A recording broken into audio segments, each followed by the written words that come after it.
¿Y si la vida que todos persiguen no fuera más que una forma sofisticada de autoengaño colectivo? ¿Y si la felicidad prometida por la sociedad moderna fuera precisamente la trampa que nos mantiene alejados de nosotros mismos? Hermann Hesse dedicó su existencia entera a desmantelar esa ilusión, y lo que descubrió resultó tan perturbador que la mayoría prefirió ignorarlo durante décadas. Nacido en 1877, en una pequeña ciudad alemana, Hesse creció en un hogar que era todo menos ordinario. Sus padres eran misioneros cristianos con años de experiencia en la India.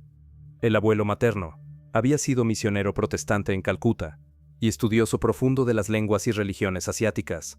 La madre había nacido en suelo indio y dominaba hindi, tamil y otras lenguas con la misma naturalidad con que respiraba. La casa familiar estaba saturada de libros sobre budismo, hinduismo y filosofía oriental, mientras otros niños alemanes crecían inmersos en la rigidez protestante europea. El joven Hermann respiraba una atmósfera cultural tan híbrida que lo marcó como un extranjero en su propia tierra, antes de que pudiera siquiera comprenderlo. Pero esa riqueza espiritual tenía un precio brutal. Los padres habían trazado su destino con precisión militar. Querían un pastor, un continuador de la tradición familiar de servicio a Dios. El problema era que Hermann no encajaba en ese molde.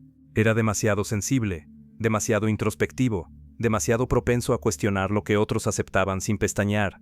El sistema educativo alemán del siglo XIX, con su disciplina férrea y su exigencia de obediencia ciega, lo asfixiaba. A los 14 años fue enviado al seminario de Maulbronn, una institución diseñada para forjar teólogos obedientes. Duró apenas unos meses antes de que algo en su interior se quebrara irremediablemente. Huyó del seminario, fue capturado y devuelto. Entonces intentó quitarse la vida.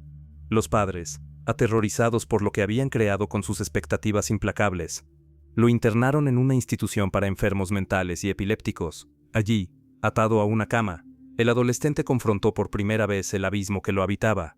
No fue una crisis pasajera, ni un episodio dramático que pudiera superarse con el tiempo. Fue el descubrimiento fundamental de que existía una fractura irreparable entre su naturaleza interior y las estructuras sociales que pretendían moldearlo. Descubrió algo que la mayoría de las personas pasan toda su vida negando, que vivir según las reglas impuestas lo destruiría, pero que tampoco sabía cómo existir fuera de ellas. Su única válvula de escape era la naturaleza. Huía hacia los bosques durante horas, observando ríos, árboles, animales, el simple fluir de la vida no humana. Allí, lejos de las iglesias y las aulas, encontraba algo que la civilización parecía incapaz de ofrecer: una sensación de paz, de pertenencia natural, de conexión con algo más vasto que las mezquinas convenciones humanas. La naturaleza no exigía nada, no juzgaba, no imponía roles ni expectativas, simplemente era, y en ese ser puro, sin propósito ni significado agregado, Hermann encontraba un refugio temporal contra el tormento de ser quien era en un mundo que no tenía lugar para él. Sin poder continuar sus estudios formales, fue obligado a trabajar. Se convirtió en aprendiz en una fábrica de relojes, pasando días enteros en trabajo mecánico y repetitivo.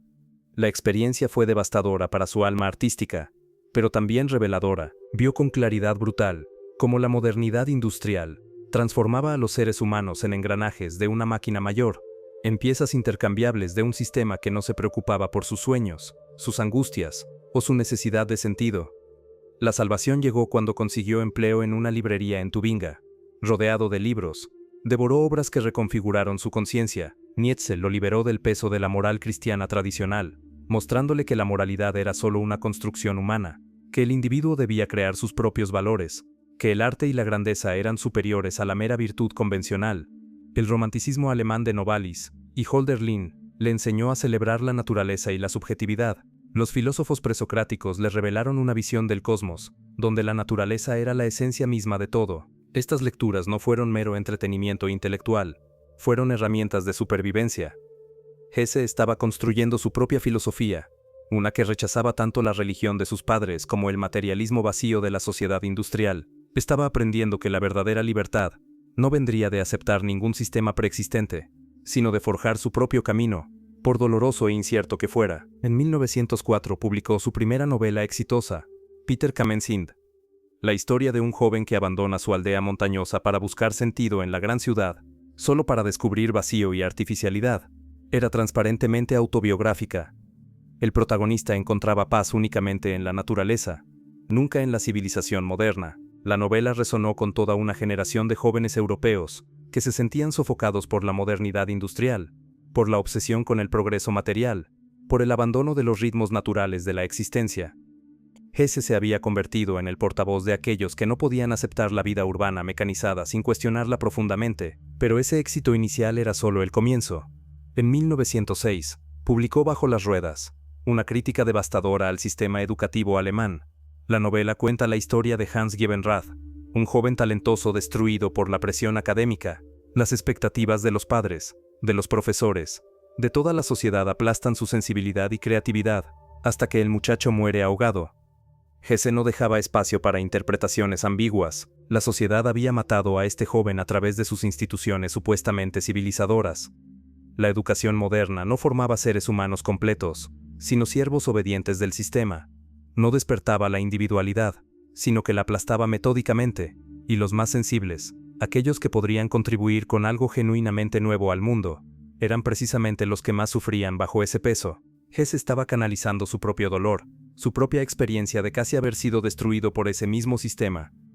Y estaba alertando de que esto no era un problema individual, sino estructural. La civilización moderna estaba diseñada para producir conformidad, no autenticidad. En 1911, cumplió el sueño de su infancia, y viajó a la India, Ceilán y Malasia. Esperaba encontrar la sabiduría espiritual que había idealizado a través de los libros de su abuelo y las historias de su madre, pero la realidad fue decepcionante. Descubrió que el Oriente real estaba también contaminado por la modernización, por el colonialismo, por la misma pérdida de autenticidad que criticaba en Occidente. Los hindúes y budistas que encontró no eran los sabios iluminados de su imaginación, sino personas comunes lidiando con los mismos problemas humanos universales. Esta desilusión lo llevó de vuelta a Schopenhauer, el filósofo alemán que había integrado el budismo al pensamiento occidental. Schopenhauer argumentaba que todo sufrimiento provenía del deseo, de la voluntad de vivir que nos impulsa ciegamente. La sabiduría consistiría en negar esa voluntad, en alcanzar una especie de nirvana, a través de la contemplación estética y la compasión. Pero Hesse percibía una contradicción fundamental. Si la iluminación exige negar el mundo, ¿por qué tantos sabios orientales vivían vidas comunes? ¿Por qué el propio Buda, tras su iluminación, volvió a enseñar en el mundo? Estas preguntas plantarían las semillas de lo que sería su obra más influyente. Entonces, estalló la Primera Guerra Mundial, y todo se derrumbó. Mientras la mayoría de los intelectuales alemanes apoyaba el nacionalismo militarista con fervor ciego, Hesse tomó una posición radical.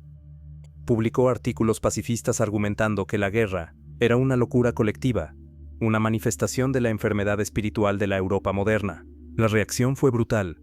La prensa alemana lo atacó como traidor, recibió cartas de amenaza, amigos lo abandonaron, su esposa, ya psicológicamente frágil, entró en colapso total, su hijo menor enfermó gravemente, su padre murió. Hesse estaba siendo destruido desde todos los frentes, pero no retrocedió. Continuó argumentando que la violencia masiva de la guerra era consecuencia directa del abandono europeo de su alma espiritual. La modernidad había creado máquinas poderosas, pero había vaciado al ser humano de sentido. El resultado inevitable era la barbarie organizada a escala industrial. Hesse estaba viendo sus peores predicciones realizarse. La sociedad que había criticado en sus novelas estaba ahora matando millones de jóvenes en trincheras, transformando la promesa del progreso en una pesadilla de muerte mecanizada. En desesperación buscó ayuda psicológica. Fue tratado por Joseph Lang, discípulo directo de Carl Jung, y posteriormente conoció al propio Jung. Ese encuentro fue revolucionario. Jung ofrecía una alternativa a la visión freudiana de la psique. En lugar de ver el inconsciente solo como repositorio de traumas reprimidos, Jung veía en él un potencial creativo y transformador. El proceso de individuación, convertirse verdaderamente en quien se es, exigía confrontar las sombras interiores, integrar los aspectos rechazados de la personalidad, reconciliar los opuestos dentro de uno mismo. Hesse se sumergió en ese trabajo terapéutico con intensidad. Dibujó mandalas, pintó imágenes del inconsciente, exploró sus sueños, y comenzó a escribir Demian, una novela que incorporaba directamente las perspectivas junguianas. El libro cuenta la historia de Emile Sinclair, un joven dividido entre el mundo luminoso de las convenciones sociales y el mundo oscuro de los instintos y la autenticidad. El personaje que da título a la obra, Demian, actúa como guía espiritual, enseñando a Sinclair que bien y mal son construcciones artificiales, que lo divino contiene tanto la luz como la oscuridad, que la verdadera fuerza viene de abrazar toda la realidad de uno mismo, incluyendo aquello que la sociedad y la religión intentan suprimir. Después de la guerra, divorciado y exhausto, Hesse se mudó a una casa sencilla en el Tesino, la región italiana de Suiza. Vivía solo, a la orilla de un río, en casi total aislamiento. Allí, en la soledad y la naturaleza, finalmente encontró cierta paz interior.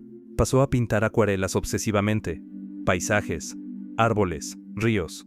La pintura se convirtió en una forma de meditación, un camino para silenciar la mente parlanchina y simplemente estar presente. Y fue en ese estado contemplativo, escuchando el río fluir día y noche, que escribió Siddhartha. La novela fue publicada en 1922 y se convertiría en su obra más influyente, aunque curiosamente en el momento de su publicación, fue recibida con relativa indiferencia. Solo décadas después, en los años 60, cuando la contracultura occidental se volcó hacia Oriente, Siddhartha se convirtió en un fenómeno global. Hesse había escrito un libro adelantado a su tiempo, uno que hablaría directamente a generaciones futuras, en busca de algo más allá del materialismo y las convenciones sociales. Siddhartha es la historia de un joven brahman que no se satisface con rituales religiosos, quiere experimentar directamente la iluminación. Junto con su amigo Govinda, abandona la vida cómoda y se une a los samanas, ascetas que practican negación extrema del cuerpo. Pero tras años de ayunos y meditación, percibe que solo está huyendo de sí mismo a través del sufrimiento autoimpuesto. Entonces encuentra a Gotama, el Buda, ya iluminado y rodeado de discípulos. Govinda decide seguirlo, pero Siddhartha se niega. Su explicación es el corazón filosófico del libro.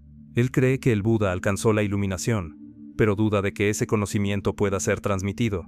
Cada persona debe encontrar su propio camino. No puedes aprender a estar iluminado leyendo sobre iluminación. Siddhartha entonces se sumerge en el mundo opuesto. Se convierte en amante de Kamala, una cortesana, y socio de un comerciante rico. Durante años experimenta placeres sensuales y materiales, pero el vacío regresa. Tanto la ascesis extrema como la indulgencia extrema son formas de evitar confrontar quiénes realmente somos. En desesperación, Siddhartha regresa al río donde años antes había cruzado para entrar al mundo de los sentidos. Contempla arrojarse a las aguas y terminar con todo, pero algo lo detiene. El sonido del río pronunciando Om, la sílaba sagrada de la unidad. Encuentra a Vasudeva, el barquero que lo había cruzado años antes. Vasudeva se convierte en su maestro final, no a través de palabras o doctrinas, sino a través del simple acto de escuchar el río. El río enseña a través de su propio ser. Fluye constantemente, pero permanece el mismo. Cada gota de agua es diferente, pero todas son agua. El río está simultáneamente en su naciente, en su mitad y en su desembocadura. No existe pasado ni futuro en el río, solo el eterno presente. A través de años escuchando el río con Vasudeva, Siddhartha alcanza la iluminación, comprende que todo está interconectado, que no existe separación real entre yo y el mundo, que el tiempo es una ilusión de la conciencia humana. La misma vida fluye a través de todas las formas, como el agua fluye a través del río. Cuando Govinda, ahora un viejo monje, reencuentra a su amigo, no reconoce en él al Buda que buscó toda la vida, pero Siddhartha sonríe. La iluminación no está en parecer iluminado, sino en simplemente ser. No existe ningún título, ninguna posición especial, ninguna autoridad externa. Existe solo la experiencia directa de la unidad con todo lo que existe. El mensaje central de Siddhartha es revolucionario y profundamente incómodo. El conocimiento puede ser enseñado, pero la sabiduría no. Puedes aprender datos sobre iluminación, pero no puedes aprender a estar iluminado. Eso solo viene a través de la experiencia directa. Hesse argumenta que todas las verdades profundas contienen sus opuestos. El santo y el pecador son lo mismo desde el punto de vista de la unidad. El bien y el mal son dos lados de una realidad más profunda. El sufrimiento y la alegría son inseparables. Querer solo un lado es crear conflicto interior. Esta filosofía tiene raíces en el taoísmo y en el budismo mahayana, que enfatizan la no dualidad, pero Hesse la expresa de forma particularmente accesible al pensamiento occidental.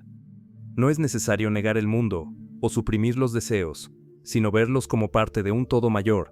El lenguaje y los conceptos, por más sofisticados, siempre crean divisiones artificiales. Cortan la realidad en pedazos que existen solo en el pensamiento. La verdadera sabiduría está más allá de las palabras, en la experiencia directa de la unidad. Pero Hesse no era simplemente un occidental apropiándose de ideas orientales. Su relación con el budismo e hinduismo era compleja y crítica. Rechazaba el aspecto de negación de la vida en ciertas interpretaciones del budismo. Para Hesse, influenciado por Nietzsche, La negación del mundo y de los instintos era una forma de cobardía disfrazada de espiritualidad. La verdadera sabiduría no consistía en huir de la vida, sino en afirmarla completamente. Esto incluía abrazar los aspectos oscuros, los instintos animales, todo aquello que la religión y la sociedad intentaban suprimir. Lo que Hesse admiraba del pensamiento oriental era su visión holística de la conciencia, su comprensión de que la mente racional es solo una pequeña parte de quienes somos. Oriente había preservado una conexión con la sabiduría intuitiva, no verbal, que Occidente racionalista había perdido, pero la verdadera fuente de esa sabiduría para Hesse no estaba en los templos o monasterios, sino en la naturaleza. El río en Siddhartha no es un símbolo budista, es la naturaleza misma enseñando. Los sabios orientales tenían acceso a esa sabiduría, no porque sus religiones fueran superiores, sino porque sus culturas mantenían una relación más cercana con el mundo natural. Siddhartha exploraba la reconciliación con el mundo a través de la aceptación y la unidad. Su próxima gran obra nacería de un lugar completamente opuesto. A pesar de la serenidad aparente que había encontrado escribiendo sobre el río y la iluminación, Hesse aún estaba lejos de haber alcanzado paz interior duradera en su propia vida. Su segundo matrimonio se deterioró rápidamente. Se sentía incomprendido, solitario, alienado incluso dentro de su propia casa. En 1924, entró en una de sus crisis psicológicas más profundas. Se sentía dividido entre el deseo de vivir plenamente y el desprecio por la sociedad mediocre que lo rodeaba. Amaba el arte, la música, el intelecto, pero despreciaba a la burguesía satisfecha y conformista. Quería conexión humana, pero no podía tolerar la superficialidad de las interacciones sociales. De esa agonía nació El lobo estepario, publicado en 1927. La novela sería su más experimental y controvertida. Harry Haller, el protagonista, es un alter ego transparente de Hesse. Es un intelectual de mediana edad, solitario, que se ve a sí mismo como mitad hombre civilizado y mitad lobo salvaje de la estepa. Esa dualidad lo tortura. Cuando está entre los humanos, el lobo interior siente asco de la hipocresía y la mediocridad. Cuando está solo, el hombre siente la terrible soledad de ser siempre el forastero. Harry contempla el suicidio constantemente. Ha marcado su 50º cumpleaños como la fecha en que se permitirá morir, si aún no ha encontrado sentido. Pero al mismo tiempo está fascinado por la vida, por el arte, por la música, por el pensamiento. La genialidad de la novela está en cómo Hesse desarma esa dualidad aparente.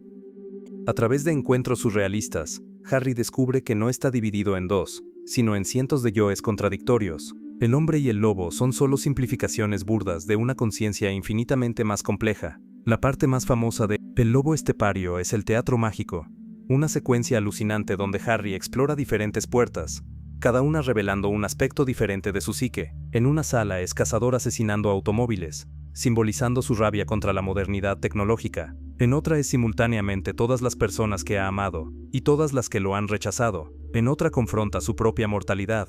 En otra experimenta el placer sin culpa. En otra ve la historia humana como una farsa cósmica. El teatro mágico anticipa conceptos de la psicología moderna, sobre la naturaleza fragmentada de la conciencia. No existe un yo verdadero unitario. Existen múltiples tendencias, deseos, miedos y posibilidades que coexisten en tensión. La cordura no consiste en suprimir esa multiplicidad, sino en aprender a danzar con ella. Hesse estaba explorando la misma intuición que más tarde sería desarrollada por la psicología narrativa y la filosofía posmoderna. El yo es una construcción fluida, no una esencia fija, y gran parte del sufrimiento humano viene de intentar forzar esa multiplicidad en una identidad rígida. El lobo estepario también expresa la influencia nietzscheana más claramente que cualquier otra obra de Hesse.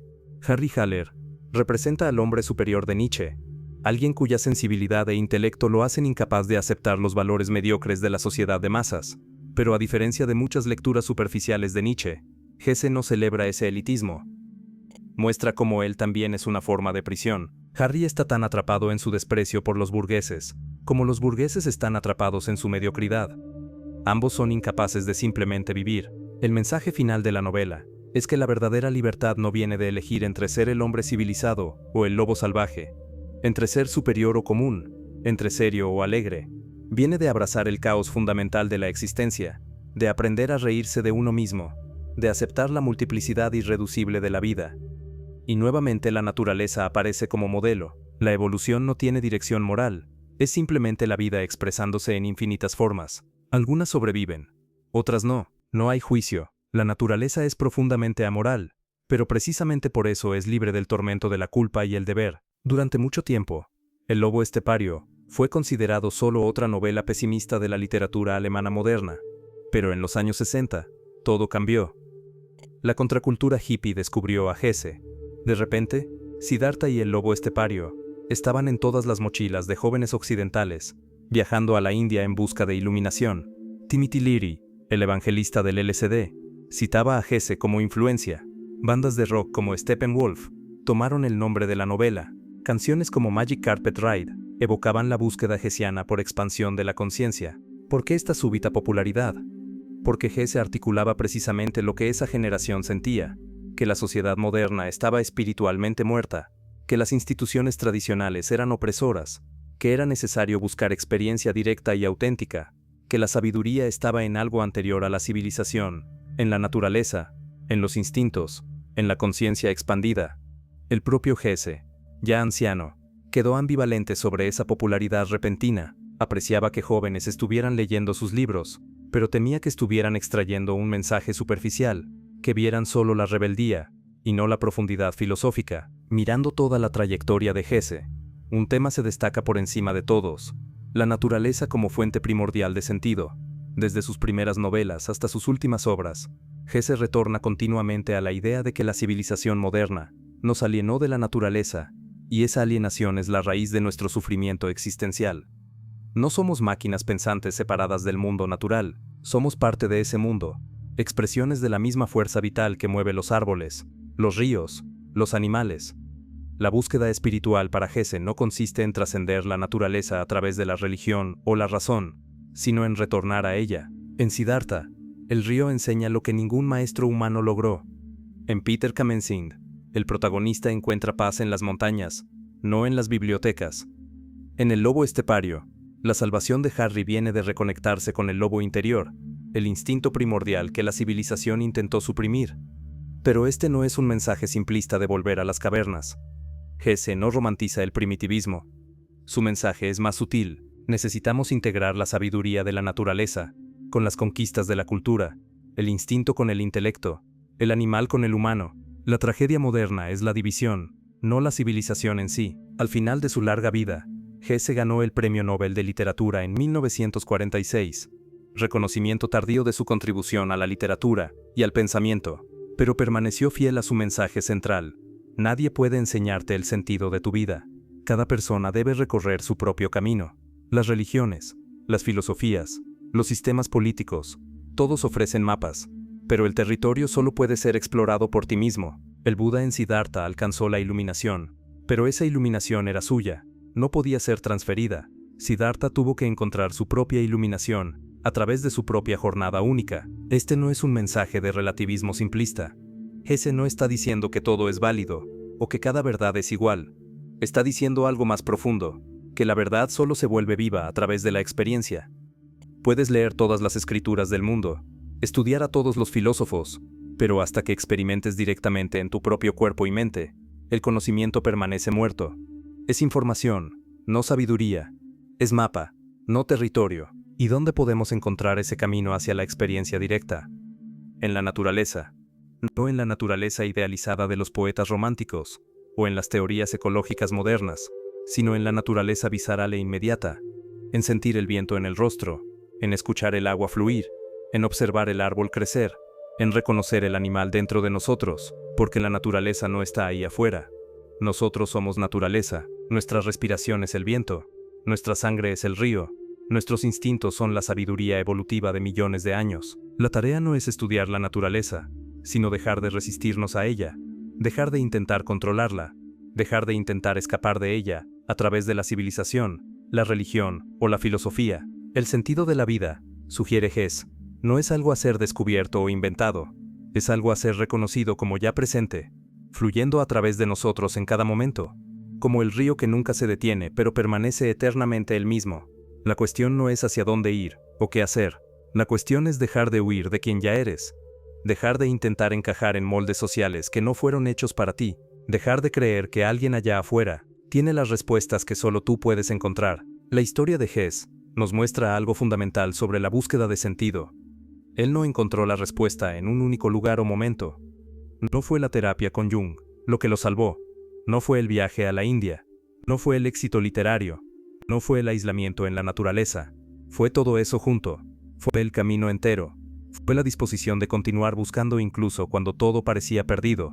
Esta es quizás la lección más importante que nos deja. No existe un momento de iluminación definitiva después del cual todo queda resuelto. Existe solo el proceso continuo de vivir, de cuestionar, de integrar experiencias contradictorias. Hesse pasó por fases de negación ascética, de indulgencia sensual, de intelectualismo extremo, de inmersión en lo irracional. No rechazó ninguna de esas fases como error. Cada una fue necesaria para que se convirtiera en quien era. Es como Siddhartha en la novela. Necesitó experimentar los placeres mundanos para entender su vacuidad. Necesitó rechazar al Buda para encontrar su propia verdad. No hay atajos, no existe manual de instrucciones que funcione para todos. Esta idea es profundamente incómoda para nuestra mente moderna, que quiere eficiencia, optimización, el camino más rápido.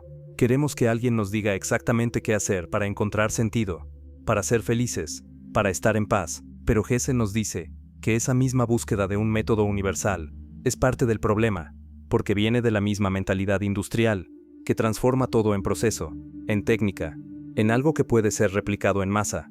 La iluminación no es fabricable, la autenticidad no es técnica, el sentido no es producto. Cuando miramos la obra de Hesse como un todo, vemos que no es solo literatura, es filosofía vivida, psicología en acción, un registro honesto de una lucha existencial que duró toda una vida. Él no escribía como observador distante, sino como alguien profundamente inmerso en las cuestiones sobre las que escribía. Cada novela era un intento de comprender algo que estaba viviendo en ese momento. Peter Kamensin nació de su juventud inquieta. Bajo las ruedas, nació de su dolor con el sistema educativo. Demian nació de su terapia junguiana. Siddhartha nació de su retiro contemplativo. El lobo estepario nació de su crisis conyugal y existencial. Esto hace su obra única en la literatura mundial. No es ficción en el sentido convencional. Es autoexploración a través de la narrativa. Es terapia a través del arte. Es filosofía a través de la experiencia vivida. Y quizás por eso sus obras continúan hablando tan directamente a tantas personas décadas después de su muerte, porque no son abstractas. Nacen de dolor real, de confusión real, de búsqueda real. Cualquier persona que haya sentido que no pertenece, que haya cuestionado el sentido de todo, que se haya sentido dividida entre lo que es y lo que debería ser, encuentra en Hesse un compañero de jornada. Pero hay otro aspecto crucial en la filosofía de Hesse, que necesita ser enfatizado. Su crítica a la modernidad no era reaccionaria. No quería volver a algún pasado idealizado. Estaba señalando algo que trasciende la dicotomía entre tradición y modernidad. La naturaleza, como Hesse la entendía, no es lo opuesto de la cultura, es la base sobre la cual cualquier cultura saludable necesita ser construida. El problema de la modernidad no es el progreso tecnológico en sí, sino el hecho de que ese progreso vino acompañado de una desconexión profunda de nuestra naturaleza animal e instintiva. Hesse no estaba contra el intelecto, contra la razón, contra la ciencia. Él mismo era un intelectual, un escritor sofisticado, alguien profundamente inmerso en la tradición filosófica europea. Lo que criticaba era la tiranía de la razón, la idea de que el pensamiento lógico y conceptual es superior a todas las otras formas de conocimiento. Porque hay cosas que no pueden ser pensadas, solo sentidas. Hay sabidurías que no pueden ser articuladas en palabras, solo vividas. Hay verdades que el lenguaje inevitablemente distorsiona al intentar capturarlas. El río en Siddhartha no enseña a través de argumentos o conceptos. Enseña a través de su propio ser, a través del sonido continuo de su corriente, a través de la sensación de estar presente ante él. Esta es una forma de conocimiento anterior al lenguaje, anterior al pensamiento abstracto. Es el conocimiento directo, no mediado por símbolos o representaciones. Y Hesse sugiere que este tipo de conocimiento es más fundamental, más verdadero que cualquier sistema filosófico o religioso. Esto tiene implicaciones profundas para cómo vivimos. Significa que ninguna cantidad de lectura, de estudio, de acumulación de información, puede sustituir la experiencia directa. Puedes leer 1000 libros sobre amor, pero hasta que ames no sabes qué es amor. Puedes estudiar todas las filosofías sobre el sentido de la vida, pero hasta que encuentres tu propio sentido a través de tu propio vivir, solo estás acumulando conceptos vacíos. El conocimiento intelectual tiene su lugar, pero necesita ser integrado con la experiencia vivida, con la sabiduría del cuerpo, con la intuición que viene de estar totalmente presente. Hesse también estaba anticipando algo que solo ahora, décadas después, se está volviendo más claro. La crisis ecológica que enfrentamos no es solo una cuestión técnica o política, es una crisis espiritual, es el resultado lógico de una civilización que se ve a sí misma como separada y superior a la naturaleza, cuando crees que la naturaleza es solo un recurso a ser explotado, que los animales son solo máquinas biológicas, que tu propio cuerpo es solo un vehículo para tu mente racional. El resultado inevitable es destrucción, destrucción del medio ambiente, destrucción de la salud mental, destrucción del sentido. El mensaje de Hesse es que necesitamos una reconciliación fundamental. No podemos continuar viviendo como si fuéramos espíritus puros aprisionados en cuerpos animales. No podemos continuar tratando nuestros instintos como enemigos a ser suprimidos. No podemos continuar creyendo que la civilización es la victoria final sobre la naturaleza salvaje, porque nosotros somos naturaleza. No hay separación. Y cuanto más intentamos separarnos, más sufrimos. Pero, ¿cómo hacer esa reconciliación? Hesse no ofrece un método paso a paso, porque nuevamente, cada persona necesita encontrar su propio camino.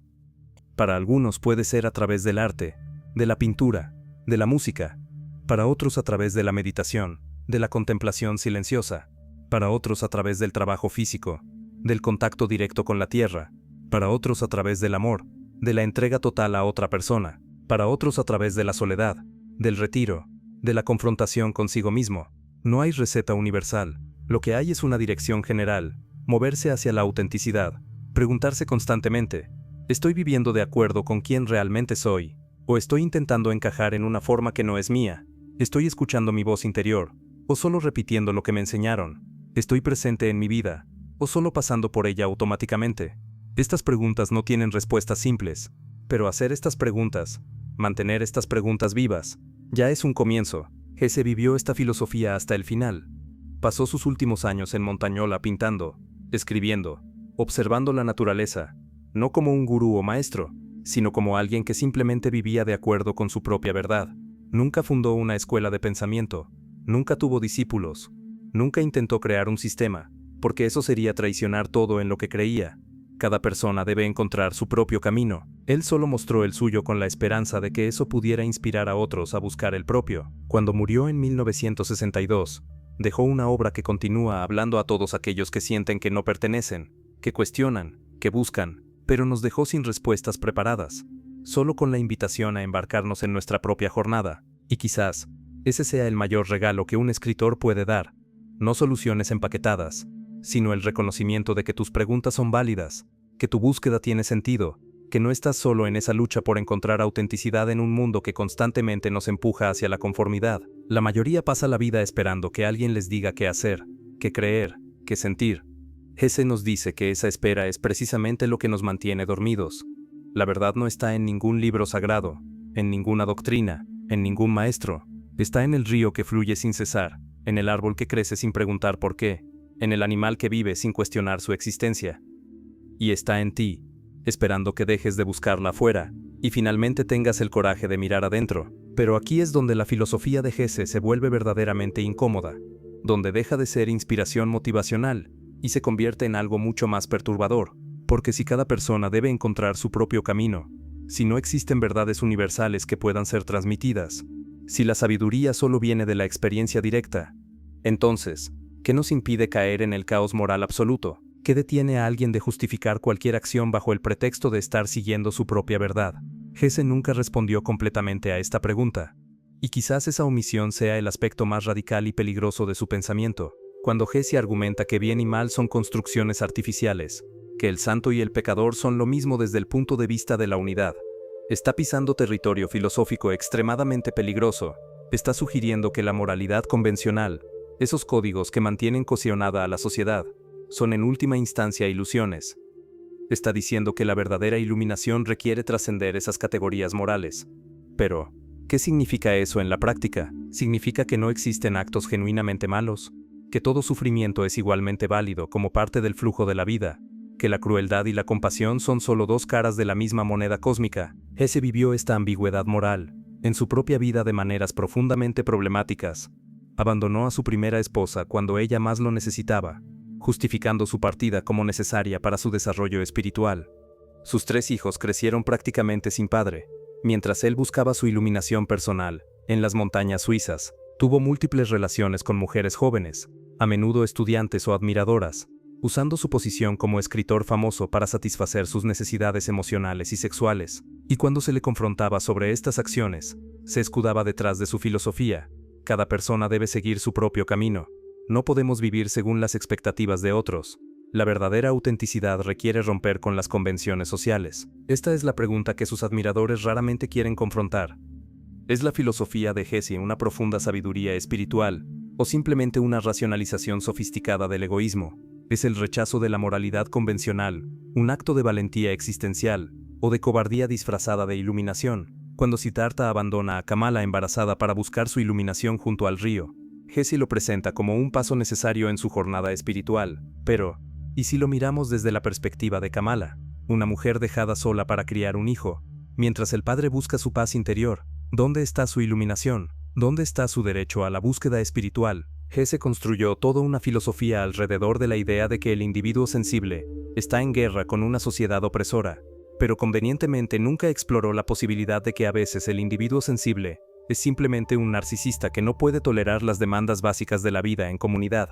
No todo rechazo de las normas sociales es un acto de autenticidad espiritual. A veces es simplemente la incapacidad de comprometerse, de sacrificarse por otros, de reconocer que nuestras necesidades no son las únicas que importan. Y aquí está el problema más profundo con su filosofía de la naturaleza. Hesse constantemente romantiza la naturaleza como fuente de sabiduría y paz. El río fluye sin conflicto, el árbol crece sin duda, el animal vive sin angustia moral, pero esta es una visión profundamente selectiva de lo que es la naturaleza. La naturaleza también es el león devorando al ciervo mientras aún está vivo. Es la madre pájaro expulsando del nido al polluelo más débil. Es el macho alfa violando a las hembras de su grupo. Es el parásito comiéndose a su huésped desde adentro. Es la sequía matando miles de animales lentamente por deshidratación. La naturaleza es brutal, amoral, indiferente al sufrimiento individual. Cuando Hesse dice que debemos reconectarnos con la naturaleza, con nuestros instintos animales, está incluyendo esos aspectos. Está sugiriendo que debemos abrazar también la violencia, la dominación, la indiferencia ante el dolor ajeno. O está seleccionando cuidadosamente solo los aspectos de la naturaleza que se ajustan a su visión estética: el río tranquilo, el bosque pacífico, el árbol majestuoso. Porque si es así, entonces no está realmente abrazando la naturaleza, está creando una fantasía pastoral, una naturaleza domesticada y segura que nunca ha existido. Los lobos reales, esos que Hesse usa como símbolo de autenticidad salvaje en el lobo estepario, no son criaturas solitarias y nobles contemplando el vacío existencial, son animales sociales, que viven en jerarquías estrictas, que matan para comer, que expulsan violentamente a los miembros débiles de la manada. Si realmente queremos ser el lobo, tenemos que aceptar todo lo que eso implica, no solo la parte romántica de aullar a la luna. Y esto nos lleva a otra contradicción fundamental en el pensamiento de Hesse. Él desprecia la civilización moderna por su violencia mecanizada, por sus guerras industriales, por su capacidad de matar a millones, pero la naturaleza ha estado matando a millones desde mucho antes de que existiera la civilización. La diferencia es que la naturaleza mata sin culpa, sin conciencia, sin remordimiento. La civilización al menos tiene la capacidad de sentir horror ante su propia violencia, de cuestionar, de intentar cambiar. La naturaleza simplemente sigue su curso indiferente. Entonces, ¿qué es realmente lo que Hesse nos está pidiendo que abracemos? La indiferencia moral de la naturaleza, la aceptación de que el sufrimiento es solo parte del flujo de la vida, y no debería perturbarnos, porque si es así, entonces su filosofía no es una liberación, es un nihilismo disfrazado de sabiduría oriental, es la negación de que el dolor importa, de que nuestras acciones tienen consecuencias reales para otros, de que tenemos responsabilidades que van más allá de nuestra búsqueda personal de autenticidad. Miremos más de cerca a sus personajes. Siddhartha alcanza la iluminación, pero ¿a qué costo? Su hijo lo odia. Kamala muere. Govinda pasa toda su vida buscando sin encontrar.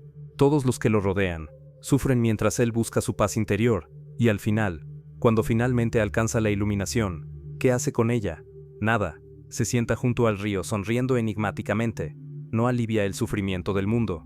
No enseña a otros de manera efectiva. Simplemente existe en su estado de paz personal, mientras el mundo continúa siendo el mismo lugar de dolor y confusión que siempre fue. Harry Haller, en El lobo estepario, es aún más problemático. Es un elitista cultural que desprecia a las personas comunes, mientras simultáneamente las necesita para sentirse superior. Su crisis existencial es en gran medida el resultado de su propia arrogancia, de su incapacidad de encontrar valor en nada, que no cumpla con sus estándares imposiblemente altos. Y la solución que Hesse ofrece no es que Harry aprenda humildad o compasión, sino que aprenda a reírse del caos, a aceptar su propia multiplicidad.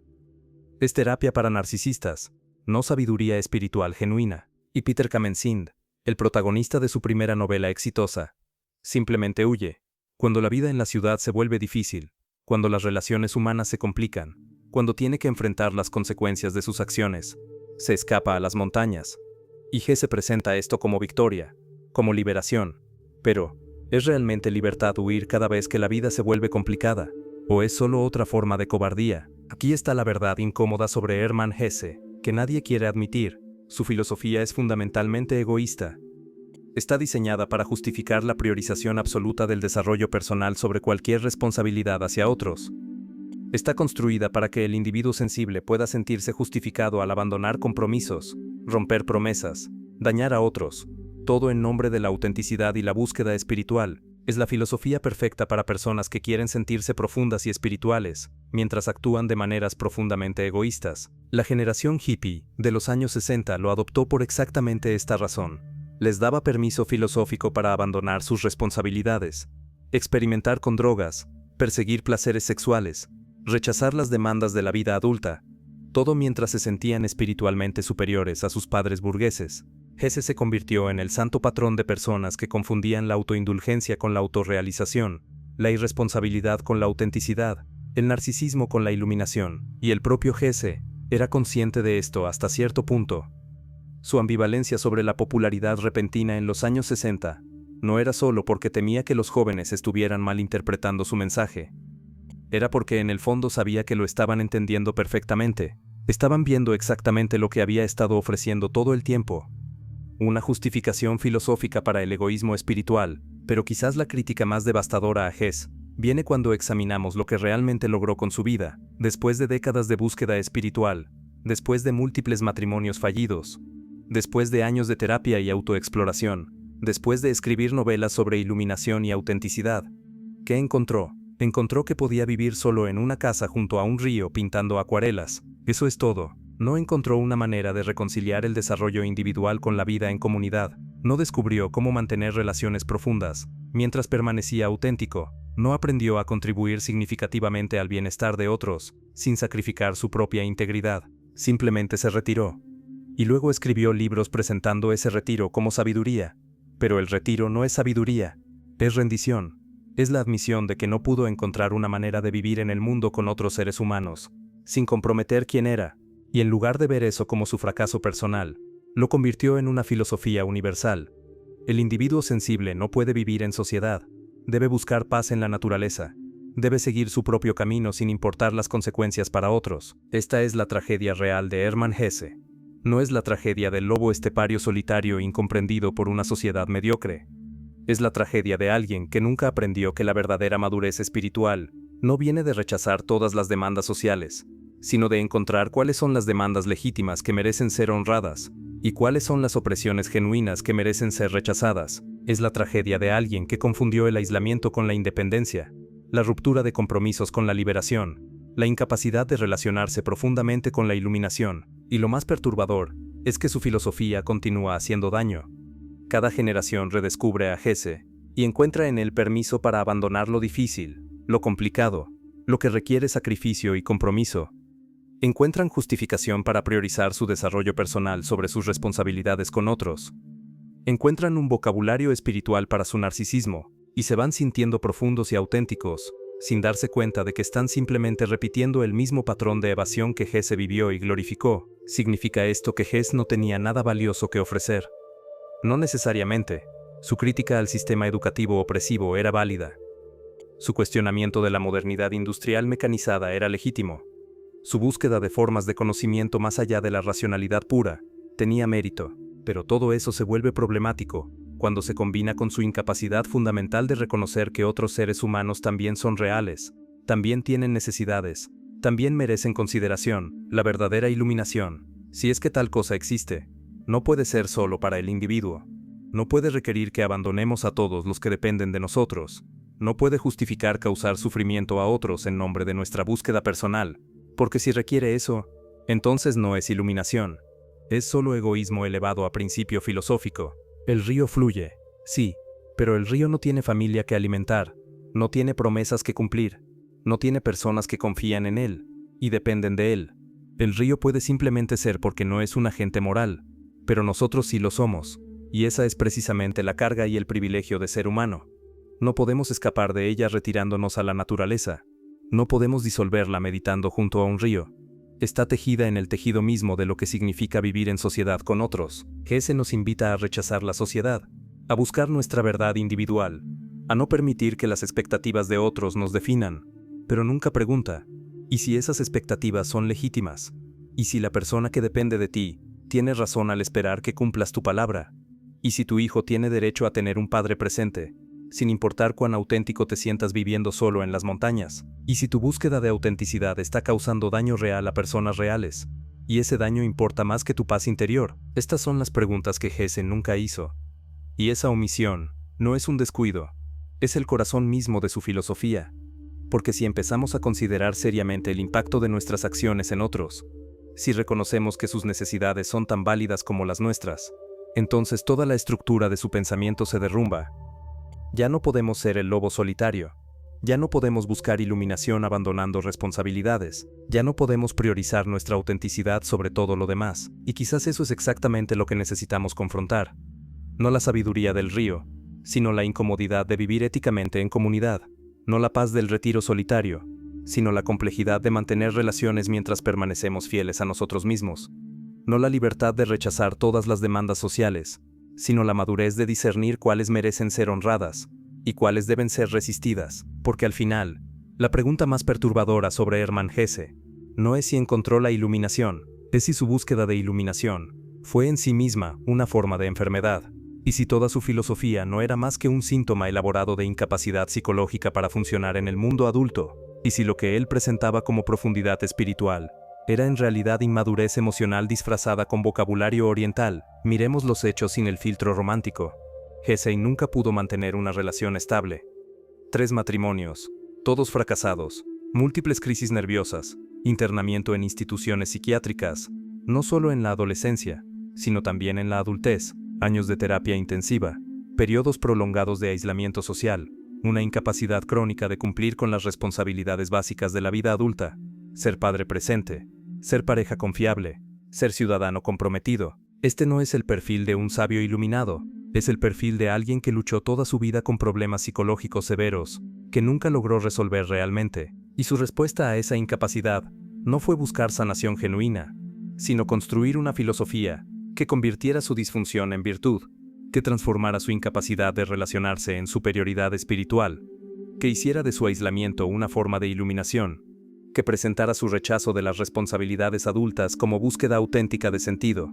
Es un truco psicológico brillante. Si no puedes funcionar en el mundo, declara que el mundo está equivocado, y que tu disfunción es en realidad una forma superior de conciencia. La terapia junguiana que tanto influenció a Hesse fue perfecta para este propósito.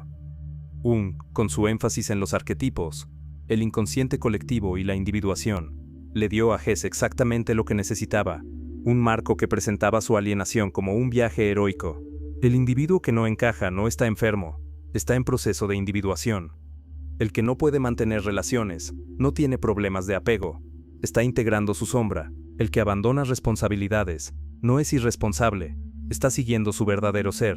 Pero hay una razón por la que la psicología moderna ha dejado atrás muchas de estas ideas junguianas, porque a menudo servían más para racionalizar patologías que para sanarlas.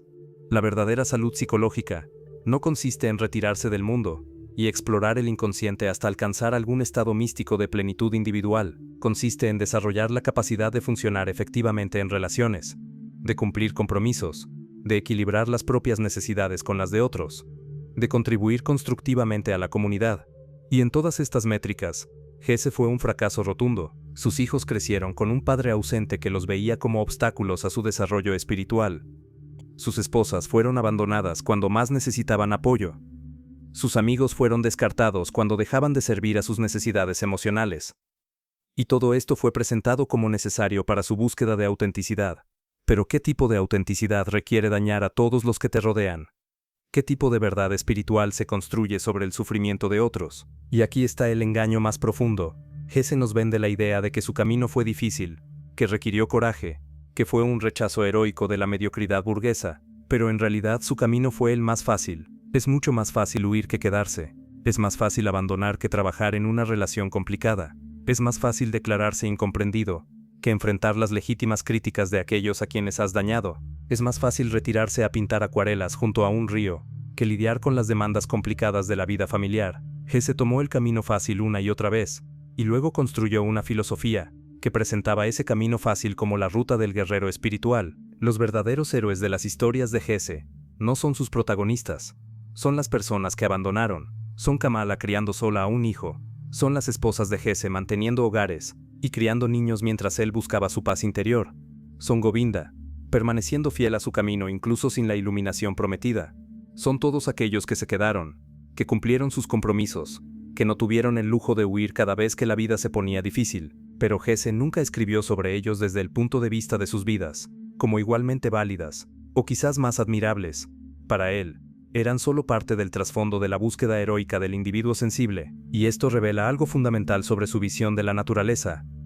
Cuando Hesse habla de retornar a la naturaleza, no está hablando de naturaleza real, está hablando de una fantasía proyectiva, donde la naturaleza es un refugio materno, que acepta incondicionalmente, y no demanda nada. El río simplemente está ahí, ofreciendo su sabiduría sin pedir nada a cambio. El bosque provee paz sin exigir responsabilidad. La montaña ofrece soledad sin consecuencias sociales. Es una naturaleza idealizada, que funciona como sustituto materno, para alguien que nunca pudo manejar las demandas de las relaciones adultas mutuas. Pero la naturaleza real no es así. Los animales en la naturaleza tienen responsabilidades brutales. La madre pájaro que no alimenta a sus crías las ve morir. El lobo que no contribuye a la caza es expulsado o muere de hambre. Los ecosistemas funcionan porque cada organismo cumple su función, no porque cada uno está buscando su autenticidad individual.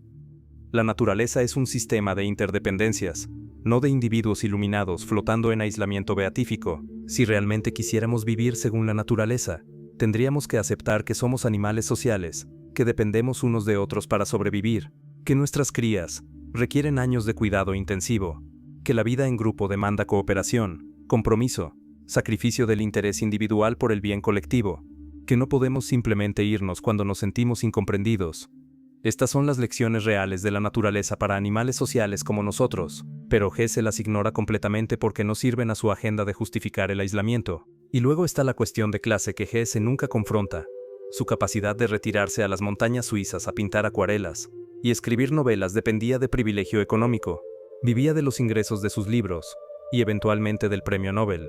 La mayoría de las personas no tienen esa opción. No pueden simplemente abandonar sus trabajos y familias para buscar iluminación junto a un río. Tienen que levantarse cada día y hacer el trabajo que mantiene funcionando a la sociedad. Criar a los hijos que dependen de ellos. Cuidar a los padres ancianos que los necesitan. La filosofía de Hesse es fundamentalmente una filosofía de élite. Es para aquellos con suficiente capital cultural y económico, para darse el lujo de la búsqueda espiritual individual. Es para artistas e intelectuales, que pueden convertir su alienación en producto comercial. No es para la madre soltera, trabajando 2 empleos. No es para el obrero de fábrica, que Hesse observó con desprecio durante su breve experiencia laboral. No es para la mayoría de la humanidad, que no tiene el privilegio de convertir su crisis existencial en una carrera literaria, y esto expone la hipocresía central de su crítica a la sociedad burguesa. Hesse despreciaba a la burguesía, pero vivía enteramente de su consumo. Sus libros eran comprados por precisamente esa clase media educada que él ridiculizaba. Su vida de retiro contemplativo era subsidiada por el mismo sistema capitalista que criticaba. Mordía la mano que lo alimentaba, mientras se sentía moralmente superior a aquellos que realmente mantenían funcionando al sistema del cual dependía. Comparemos a Hesse con alguien como Tolstoy, quien al menos tuvo la honestidad de intentar vivir según sus principios. Tolstoy no solo escribió sobre rechazar el privilegio, realmente trabajó en los campos con los campesinos. No solo criticó la propiedad privada, intentó renunciar a la suya. No solo predicó la vida simple, vivió de manera austera. Se puede estar en desacuerdo con Tolstoy, se puede argumentar que sus esfuerzos fueron inadecuados o contraproductorios, pero al menos lo intentó. Hesse nunca hizo ese tipo de esfuerzo. Simplemente se retiró a una vida cómoda de clase media alta, y llamó a eso iluminación. Y sus lectores, entonces y ahora, Lo aman precisamente por esta razón, porque Hesse les ofrece lo que todos queremos: permiso para sentirnos profundos y espirituales sin tener que cambiar realmente nuestra vida de manera significativa. Puedes seguir viviendo en tu confortable apartamento occidental, trabajando en tu trabajo de oficina, pero leer Siddhartha te hace sentir que estás en una búsqueda espiritual. Puedes seguir siendo consumidor del sistema capitalista, pero identificarte con el lobo estepario te hace sentir que no eres realmente parte de la masa mediocre. Hesse vende la ilusión de profundidad sin el costo de la transformación real. Es espiritualidad como producto de consumo, rebeldía como pose estética, autenticidad como marca personal. Es perfecto para la sociedad moderna, porque critica superficialmente al sistema, mientras lo refuerza fundamentalmente. Te hace sentir diferente sin realmente ser diferente. Te hace sentir profundo sin realmente enfrentar nada profundo. Y quizás lo más preocupante es cómo su filosofía ha sido absorbida por la cultura terapéutica contemporánea. Ahora tenemos toda una industria construida alrededor de la idea de que el desarrollo personal es lo más importante, que debemos priorizarnos a nosotros mismos, que establecer límites significa poder rechazar cualquier demanda de otros, que la autenticidad requiere expresar todo lo que sentimos sin filtro. Son ideas hessianas disfrazadas de psicología pop, y están creando generaciones de personas que confunden el narcisismo con el autocuidado, la irresponsabilidad con la autonomía, la incapacidad de comprometerse con la preservación de la autenticidad. Hesse nos legó una forma de pensar sobre el yo que es profundamente tóxica, precisamente porque se presenta como sabiduría. Nos enseñó que está bien priorizar nuestra búsqueda personal sobre cualquier otra consideración. Nos enseñó que las personas que nos aman y dependen de nosotros son potencialmente obstáculos a nuestra autorrealización. Nos enseñó que el compromiso y la responsabilidad son formas de opresión social de las que debemos liberarnos, y envolvió todas estas enseñanzas en un lenguaje de ríos y bosques, y sabiduría oriental que hace que suenen profundas en lugar de profundamente destructivas. Entonces, ¿qué hacemos con Hermann Hesse? ¿Lo descartamos completamente?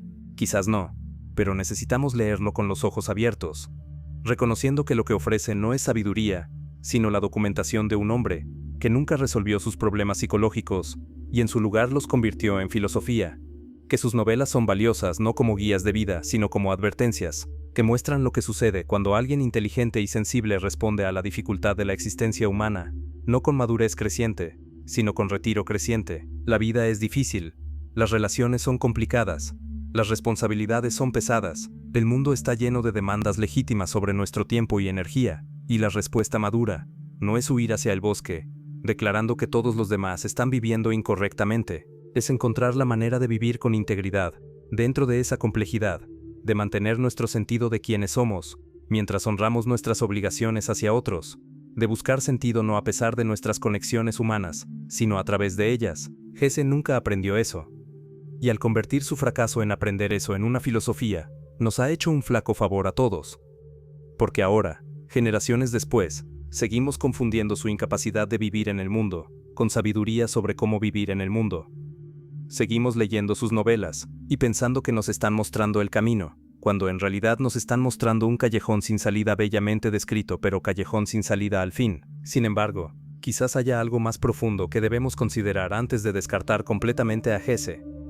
Algo que se revela precisamente en la contradicción entre lo que predicaba y cómo vivía, porque esa brecha entre ideal y realidad no es solo suya, es nuestra, es la brecha fundamental de la condición humana. Y al exponerla tan crudamente en su propia vida y obra, Hesse nos está mostrando algo que necesitamos ver, aunque no sea lo que él pretendía enseñar. La verdad incómoda es que todos vivimos en esa contradicción. Todos tenemos visiones de quienes querríamos ser que chocan contra las limitaciones de quienes realmente somos. Todos enfrentamos momentos donde nuestras necesidades más profundas entran en conflicto irreconciliable con nuestras responsabilidades hacia otros. Todos sentimos a veces la tentación de huir, de empezar de nuevo, de dejar atrás las complicaciones que hemos creado en busca de algo más simple, más puro, más auténtico. La diferencia es que la mayoría de nosotros no convertimos esa tentación en una filosofía de vida. Pero eso no significa que la tentación sea menos real. Hesse vivió al límite de esa contradicción. La hizo visible. La expuso sin la capa protectora de hipocresía cotidiana que la mayoría mantenemos. Y hay algo valioso en esa honestidad brutal, incluso cuando las conclusiones que extrajo de ella fueron problemáticas. Nos muestra que no hay soluciones fáciles, que la búsqueda de autenticidad realmente puede entrar en conflicto con las demandas legítimas de otros, que no siempre es posible ser quien realmente eres, y cumplir con todas tus obligaciones, que a veces la vida te fuerza a elegir entre diferentes bienes que no pueden reconciliarse perfectamente. La respuesta convencional es decir que simplemente debemos encontrar el equilibrio, integrar ambos aspectos, madurar hasta el punto donde podamos honrar tanto nuestra autenticidad como nuestras responsabilidades, y esa es probablemente la respuesta correcta en abstracto. Pero Hesse nos confronta con la posibilidad de que para algunas personas, en algunas circunstancias, ese equilibrio genuinamente no sea posible, que existen naturalezas tan particulares, sensibilidades tan extremas, conflictos internos tan profundos, que no pueden ser contenidos dentro de las estructuras normales de la vida social. ¿Qué hacemos con esas personas? Les decimos simplemente que se adapten, que crezcan, que superen sus problemas.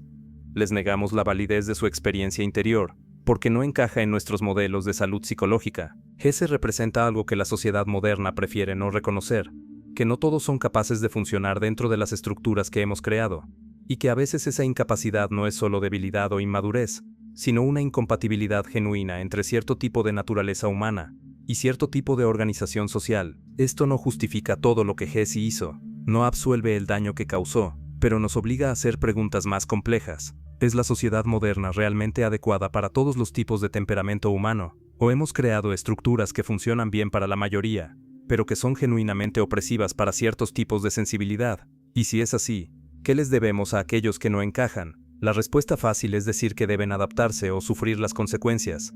Pero esa respuesta asume que la adaptación siempre es posible, que es solo cuestión de esfuerzo suficiente. Hesse sugiere, a través de su propia vida torturada, que eso no siempre es cierto, que existen personas para quienes la adaptación completa a las normas sociales requeriría una destrucción tan profunda de su ser esencial, que efectivamente dejarían de existir como individuos reconocibles. Y aquí llegamos a una paradoja filosófica real.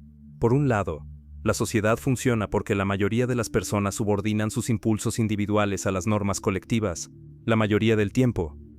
Sin esa subordinación, no hay cooperación, no hay confianza, no hay estructuras estables de vida compartida. Por otro lado, si esa subordinación es tan completa que no deja espacio para ninguna expresión genuina de individualidad, entonces estamos creando una sociedad de autómatas, no de seres humanos completos. La pregunta entonces no es si Hesse tenía razón, o estaba equivocado en términos absolutos, es dónde debe estar el equilibrio entre la demanda social de conformidad y el derecho individual a la autodeterminación, y esa pregunta no tiene una respuesta única que funcione para todos en todas las circunstancias. Es una tensión que debe ser negociada constantemente, caso por caso, contexto por contexto. Hesse se fue demasiado lejos hacia el polo de la individualidad absoluta. Eso es claro. Pero la sociedad de su época, esa Alemania imperial rígidamente jerárquica y disciplinaria, estaba demasiado lejos hacia el polo opuesto de la conformidad forzada. En ese contexto, su rebelión tenía cierta validez, incluso si la forma que tomó fue problemática. Él era el péndulo oscilando violentamente en la dirección opuesta, y los péndulos que oscilan violentamente raramente se detienen en el punto de equilibrio perfecto, y quizás eso es precisamente lo que hace que su obra siga siendo relevante. No porque nos muestre el camino correcto, sino porque nos muestra con claridad cristalina uno de los caminos equivocados. Nos muestra lo que sucede cuando priorizas la autenticidad individual sobre todo lo demás. Nos muestra las consecuencias reales de vivir como si solo tu desarrollo personal importara, y al mostrarnos eso tan vívidamente, nos obliga a pensar más cuidadosamente sobre dónde queremos trazar nuestras propias líneas, porque el problema con descartar completamente a Hesse es que eso nos permite ignorar las preguntas genuinas que planteaba. Sí, su sistema educativo alemán era opresivo. Sí, la sociedad burguesa de su época tenía una hipocresía sofocante. Sí, la modernidad industrial estaba creando formas de alienación genuinas. Estas no eran solo proyecciones de sus problemas psicológicos, eran problemas reales que afectaban a millones de personas, y el hecho de que su respuesta a estos problemas fuera inadecuada, no significa que los problemas mismos no fueran reales. De hecho, podríamos argumentar que necesitamos figuras como Hesse precisamente por su exageración. Necesitamos personas que vayan demasiado lejos en una dirección, para ayudarnos a ver los límites de esa dirección. Necesitamos que alguien viva el individualismo radical, hasta sus conclusiones lógicas para que podamos ver claramente por qué esas conclusiones son problemáticas. Es como un experimento filosófico llevado a cabo no en abstracto sino en una vida humana real, y ese experimento reveló algo importante, que el individualismo puro, sin ninguna contención de obligación hacia otros, no conduce a la iluminación, sino al aislamiento. Que la búsqueda de autenticidad sin compromiso con otros no te hace más humano sino menos. Que la libertad absoluta de todas las ataduras sociales no es liberación, sino una forma peculiar de prisión, donde estás encerrado con la peor compañía posible, solo tú mismo, sin la fricción y el espejo que otros proporcionan. Hesse pasó décadas buscando la paz interior a través del retiro y la contemplación, y la encontró, hasta cierto punto. Pero mira el tipo de paz que encontró. No era la paz de alguien que ha resuelto las contradicciones fundamentales de la existencia. Era la paz del agotamiento, de alguien que finalmente dejó de luchar porque ya no le quedaba energía para hacerlo. Era la paz de la resignación, no de la resolución. La paz de haber reducido su vida a algo tan simple, tan libre de demandas externas, que ya no había suficiente fricción para causar dolor agudo. Pero esa paz tiene un costo. El costo es el empobrecimiento de la experiencia humana, porque los seres humanos no somos ríos. No estamos hechos para simplemente fluir, somos criaturas de relación, de lenguaje, de cultura, de historia. Nuestra riqueza como seres viene precisamente de nuestra complejidad, de nuestras contradicciones, de nuestras conexiones con otros. Y cuando reduces tu vida hasta el punto donde esas complejidades ya no te perturban, has ganado tranquilidad, pero has perdido algo esencial de lo que significa ser humano. El río en Siddhartha es una metáfora hermosa, pero es solo eso, una metáfora. Y el problema con las metáforas es que pueden iluminar ciertos aspectos de la experiencia mientras ocultan otros.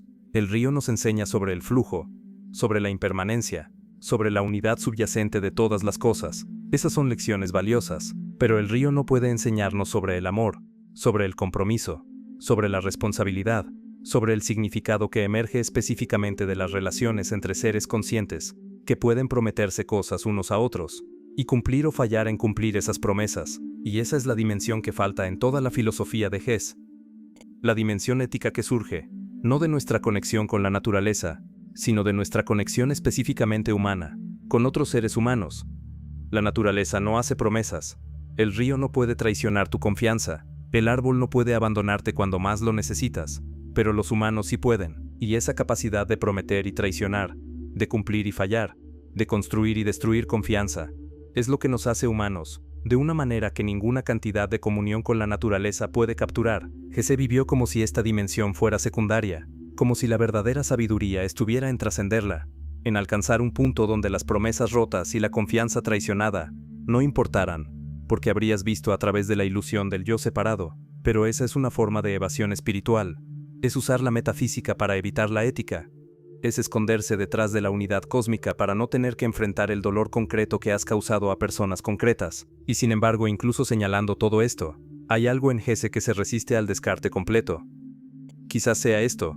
Él nos muestra que no hay soluciones perfectas, que la vida humana es fundamentalmente trágica en el sentido de que involucra conflictos entre bienes genuinos, que no siempre pueden reconciliarse, que a veces tienes que elegir entre tu integridad interior y tus obligaciones externas, y cualquier elección que hagas implicará pérdida real. La mayoría de los sistemas filosóficos y religiosos nos prometen que existe alguna síntesis superior, donde todas las contradicciones se resuelven. El cristianismo promete que si sigues a Dios correctamente, encontrarás un camino donde tu felicidad y tu deber coinciden. El utilitarismo promete que si calculas correctamente, puedes maximizar el bienestar de todos. El estoicismo promete que si ajustas correctamente tus deseos, puedes estar en paz con cualquier circunstancia. Incluso el budismo, en muchas de sus formas, promete que existe un estado de iluminación, donde el sufrimiento cesa porque has visto a través de las ilusiones que lo causan. Ese, a pesar de su fascinación con el budismo, nos muestra algo más oscuro, y quizás más honesto, que no hay escape completo, que la iluminación, si existe, no resuelve realmente el problema de cómo vivir en el mundo con otros, que puedes alcanzar toda la paz interior que quieras, y aún así tus hijos crecerán sin padre, que puedes lograr toda la autenticidad que buscas, y aún así habrás roto corazones en el camino, que la comprensión de la unidad de todas las cosas no te exime de las consecuencias concretas de tus acciones concretas. Esta es una visión trágica de la existencia, y quizás sea por eso que Hesse sigue resonando a pesar de todas sus fallas, porque en el fondo, muchos de nosotros intuimos que la vida es así, que no hay manera de hacer todo correctamente, que cualquier camino que elijas implicará sacrificar algo valioso, que la madurez no consiste en encontrar la solución perfecta, sino en tomar decisiones imperfectas con los ojos abiertos sobre lo que estás sacrificando. Y visto desde este ángulo, tal vez los fracasos de Hess no sean accidentales a su filosofía, sino esenciales para ella. Quizás lo que realmente nos está diciendo, a través de la brecha entre sus ideales y su vida, es que la perfección espiritual es una ilusión, que todos estamos lidiando con naturalezas contradictorias, en un mundo que nos hace demandas imposibles de satisfacer completamente, que la sabiduría no está en resolver esa contradicción, sino en aprender a vivir dentro de ella con tanta gracia y honestidad como podamos reunir. La pregunta entonces no es, ¿encontró Hesse la respuesta? Es, ¿hay una respuesta que encontrar? Y si no la hay, ¿cómo vivimos con eso? El río fluye, sí, pero nosotros no somos el río, somos seres atrapados entre el río y la ciudad, entre la naturaleza y la cultura, entre nuestras necesidades individuales y nuestras obligaciones sociales.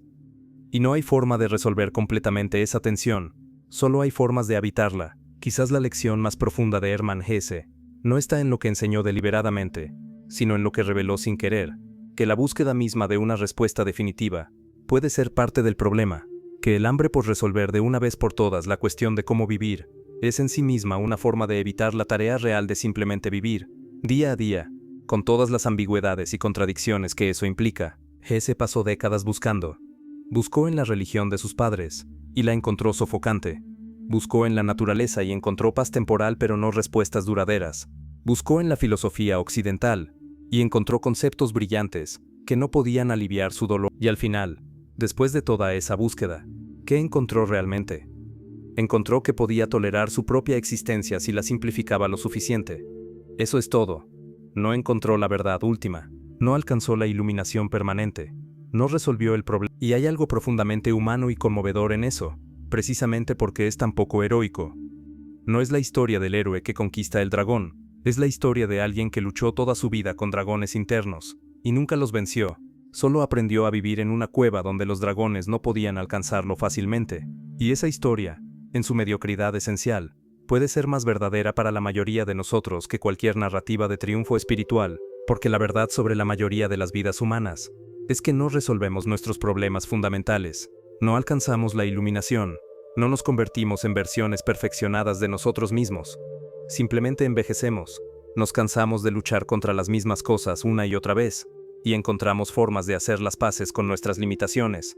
No es glorioso, no es inspirador, pero es real, y quizás Hesse, precisamente porque fue tan poco exitoso en su búsqueda, nos da permiso para ser poco exitosos en la nuestra, no en el sentido de abandonar el esfuerzo completamente, sino en el sentido de soltar la expectativa de que debe haber alguna respuesta final, algún estado de ser donde todas las contradicciones se resuelvan, y podamos finalmente descansar, en la certeza de que lo hemos descubierto todo. Mira sus novelas de nuevo desde este ángulo.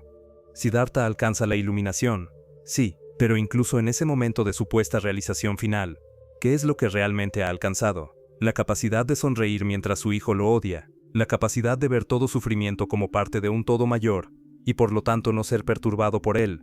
Hesse presenta esto como sabiduría, pero también podemos leerlo como una forma de disociación emocional, como la capacidad de no ser tocado por el dolor que causas porque has adoptado una perspectiva tan cósmica que el dolor individual se vuelve insignificante. Y quizás Hesse era consciente de esta ambigüedad. Quizás por eso Harry Haller, en El lobo estepario, nunca alcanza una resolución clara. La novela termina en el teatro mágico, ese espacio surrealista, donde todas las posibilidades existen simultáneamente, pero ninguna se realiza completamente.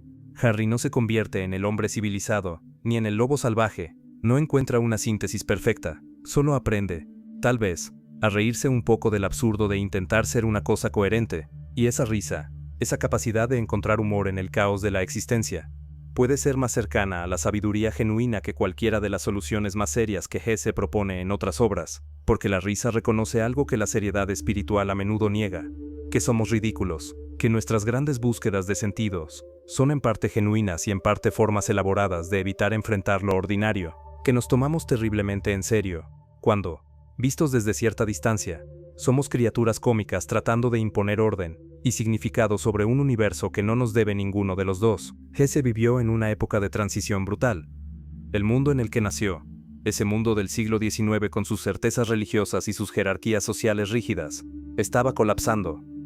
La Primera Guerra Mundial destruyó cualquier ilusión restante de que la civilización europea representaba progreso moral, La modernidad industrial estaba transformando fundamentalmente cómo vivían los seres humanos. Las viejas respuestas ya no funcionaban, pero las nuevas respuestas aún no habían cristalizado en algo coherente. En ese contexto, la búsqueda desesperada de Hess por algún tipo de orientación tiene sentido. No estaba solo lidiando con problemas psicológicos personales. Estaba tratando de encontrar un camino en un momento histórico donde todos los caminos establecidos habían sido puestos en duda. Y el hecho de que no encontró una respuesta satisfactoria no es solo su fracaso personal, es el fracaso de toda una civilización para crear nuevas formas de vida que pudieran reemplazar las antiguas de manera significativa. Vivimos ahora en un momento similar. Las certezas del siglo XX, tanto las religiosas como las seculares, se han desmoronado para muchas personas. Las instituciones tradicionales que daban estructura a la vida, familia, comunidad, religión, trabajo estable, están todas en crisis o transformación. Y una vez más, hay millones de personas buscando desesperadamente algún tipo de orientación, alguna forma de vivir que se sienta auténtica y significativa. Y una vez más, están encontrando a Hesse, no porque tenga las respuestas, sino porque articuló la pregunta de una manera que sigue resonando. La pregunta de cómo encontrar sentido cuando las estructuras tradicionales que solían proporcionar sentido ya no funcionan. La pregunta de cómo ser un individuo en un mundo que te trata como intercambiable.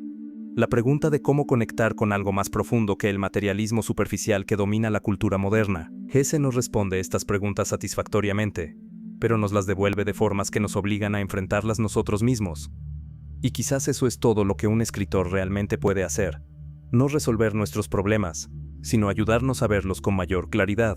No darnos respuestas, sino ayudarnos a formular mejores preguntas. La pregunta entonces no es, ¿debemos seguir a Hesse? Es, ¿qué podemos aprender tanto de sus intuiciones como de sus fracasos?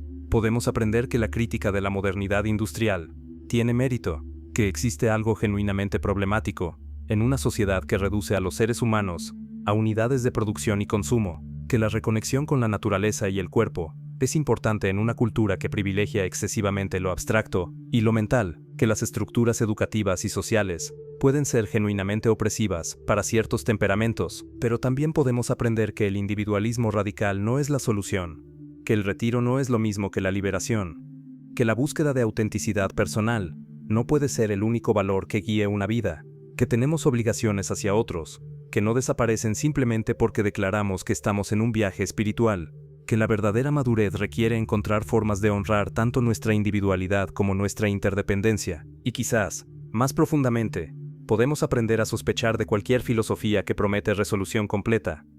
Las filosofías que ofrecen soluciones simples a problemas complejos generalmente están vendiéndote algo.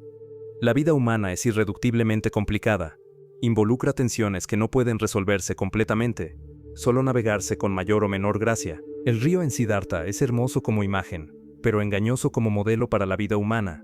El río no tiene memoria, no lleva consigo el peso de las relaciones pasadas, las promesas rotas, las oportunidades perdidas. No tiene que elegir entre diferentes bienes incompatibles, simplemente fluye, sin conflicto interno, sin culpa, sin la carga de la conciencia reflexiva. Pero nosotros tenemos memoria. Llevamos nuestro pasado con nosotros, nuestras elecciones tienen consecuencias que persisten. No podemos simplemente fluir sin considerar hacia dónde fluimos y a quién arrastramos con nosotros. Y esa es precisamente nuestra gloria y nuestra carga como seres humanos. No somos parte de la naturaleza en el sentido simple que Hesse a veces sugiere. Somos naturaleza que se ha vuelto consciente de sí misma. Y esa conciencia crea una distancia, una brecha, que no puede ser cerrada simplemente regresando a algún estado de inocencia natural. Hesse pasó su vida tratando de cerrar esa brecha. Y fracasó, como todos debemos fracasar, porque la brecha no está destinada a ser cerrada, está destinada a ser habitada. Es el espacio donde ocurre la vida humana, en la tensión entre lo que somos y lo que podríamos ser, entre lo que queremos y lo que debemos, entre nuestra naturaleza animal y nuestra capacidad de imaginar alternativas a esa naturaleza. Y quizás, al final, eso es lo que Hesse realmente nos enseña, no a través de sus prescripciones, que son frecuentemente problemáticas, sino a través del testimonio de su propia lucha. Nos enseña que estar vivo como ser humano significa estar dividido. Significa experimentar conflictos internos que no tienen resolución limpia. Significa tomar decisiones que inevitablemente implicarán traicionar algún aspecto de uno mismo o alguna obligación hacia otros. No hay forma de vivir sin daño. No hay forma de ser completamente auténtico y completamente responsable simultáneamente. No hay forma de satisfacer todas nuestras necesidades profundas, sin frustrar otras igualmente profundas. Esta es la condición humana. No es un problema que deba ser resuelto, es una paradoja que debe ser vivida. Y la sabiduría, si existe tal cosa, no consiste en escapar de esa paradoja, sino en aprender a habitarla con algo de compasión, hacia nosotros mismos, y hacia otros que están igualmente atrapados en ella. No se trata de encontrar el equilibrio perfecto, porque no existe tal cosa.